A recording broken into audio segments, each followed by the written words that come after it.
এখানে গল্প নয়, সত্য ঘটনা শোনানো হয়। ভয়ঙ্কর খাঁচা।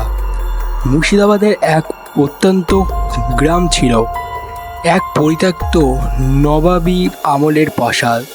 জায়গাটি বহু বছর ধরে ফাঁকা পড়েছিল, কারণ বলা হয় সেখানে এক অভিশপ্ত খাঁচা আছে, যেখানে একবার ঢুকলে আর বের হওয়া যায় না। গ্রামের প্রবীণেরা বলতো, বহু বছর আগে নবাব মির্জাফর রাজপ্রাসাদের গোপনে এক নিষ্ঠুর খেলা খেলত। তিনি তার শত্রুদের এক বিশাল লোহার খাঁচায় আটকে রাখতেন, যেখানে কেউ কখনো ফিরে আসতো না। আজও পূর্ণিমার রাতে সেই খাঁচার দরজা নাকি নিজে থেকেই খুলে যায়, আর ভেতর থেকে শোনা যায় ফিসফিকানি আওয়াজ, যা বলতে থাকে যে আমাকে মুক্ত করো। কৌতূহলী তরুণের ভুল। একদিন রুদ্র নামে এক তরুণ ঐতিহাসিক ওই কাহিনী সত্যি কিনা তা খুঁজে বের করতে চায়। গ্রামবাসীরা নিষেধ করলেও সে মধ্যরাতে একা প্রাসাদে ঢুকে পড়ে, আর তার সঙ্গে ছিল একটি ছোট টর্চ লাইট আর ক্যামেরা। প্রাসাদের ধুলো জমা করিডোর পেরিয়ে সে এক অন্ধকার ঘরে প্রবেশ করলো।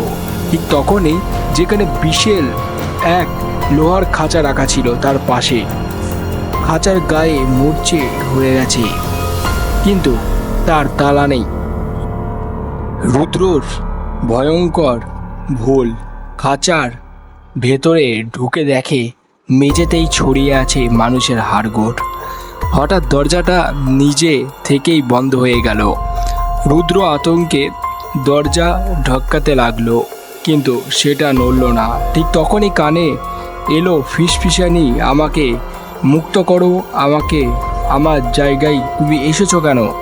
এইভাবেই খাঁচার ভেতর থেকে কে যেন সরব কণ্ঠে বলছে।